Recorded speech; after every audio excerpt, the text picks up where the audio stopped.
Hello tout le monde et bienvenue sur ma chaîne.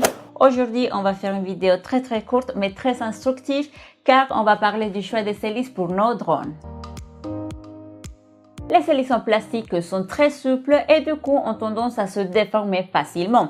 Oui, elles sont les moins chères du marché, mais parfois on a une perte de performance avec elles. À force de les utiliser et de ne pas les changer régulièrement, le plastique va se fatiguer jusqu'à sa rupture. Même s'ils sont bien équilibrés, on risque de cracher notre drone car l'une des hélices peut se casser à n'importe quel moment en plein vol ou bien elles vont créer des vibrations sur toute la structure de notre drone, dont la caméra, et après on va se retrouver avec des effets type yellow sur nos images. En plus, ces vibrations créent des cracks micro-fissures sur les fixations du moteur du drone. DJI a sorti ces hélices renforcées alliage plastique carbone qui sont de meilleure qualité que celles en plastique, mais elles vont aussi se déformer. Ce ne sont pas de vraies hélices en carbone car il n'y a pas de conductivité électrique. C'est du fake carbone. Elles sont faites à partir d'un mélange de plastique et carbone. Ensuite, on a les hélices 100% carbone, donc conductrices d'électricité. Elles sont de plus en plus utilisées dans le domaine de la photo et la vidéo. Pourquoi? Parce qu'en les utilisant, les vols seront plus stables et il y aura beaucoup moins de vibrations. Sachez que si vous équilibrez correctement vos hélices en carbone, elles vont jamais se déformer. Jamais. Parfois, on entend dire que les hélices en carbone permettent notre drone de voler plus rapidement, ce qui est complètement faux. Les hélices en carbone sont plus légères. Le drone aura moins de poids sur lui. Il utilisera moins de force pour se déplacer. Et donc, la consommation d'énergie sera moindre. Mais une chose est vraie. Elles sont très dangereuses.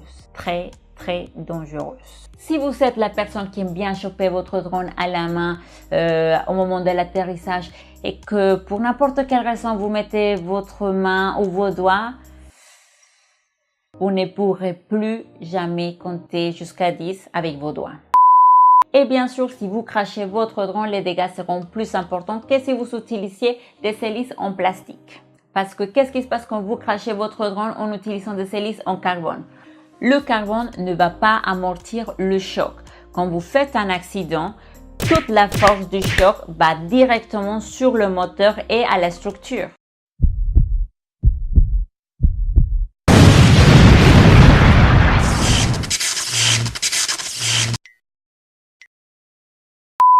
Si j'avais fait cet accident en utilisant des hélices en plastique, je crois que les dégâts ils auraient été moins importants.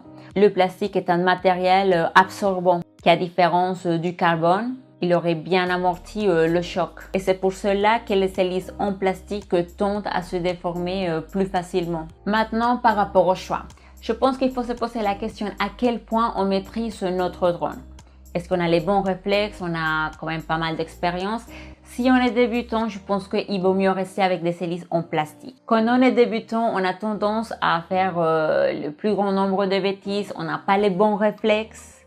Si on crache notre drone, la facture ne sera pas aussi chère. Il faut juste penser à bien les équilibrer avant leur première utilisation comme toutes les hélices et faire très attention s'ils sont déformés. Après, si on a pas mal d'expérience et si on se sent prêt et si on a plus de 18 ans et qu'on est vraiment responsable, je pense qu'on devrait, pourquoi pas, tenter d'utiliser les hélices en carbone. Il y a quand même une grande différence. Bien sûr, il faut être responsable. Elles sont, oui, un peu plus chères, mais quoi, de 10 €. Mais le prix se justifie car voilà, la qualité est au rendez-vous. Je vous recommande celles de la marque Mytech et RCTech. Elles sont super. Voilà, c'est tout pour aujourd'hui. J'espère que cette vidéo vous aura plu. Si c'est le cas, n'oubliez pas de me laisser un like. Je vous donne rendez-vous fin de cette semaine. On va faire une vidéo de comment bien équilibrer vos hélices. Je pense que ça c'est très important car il y a beaucoup de gens qui ne le font pas alors que c'est très important. Et voilà, je vous dis à très bientôt.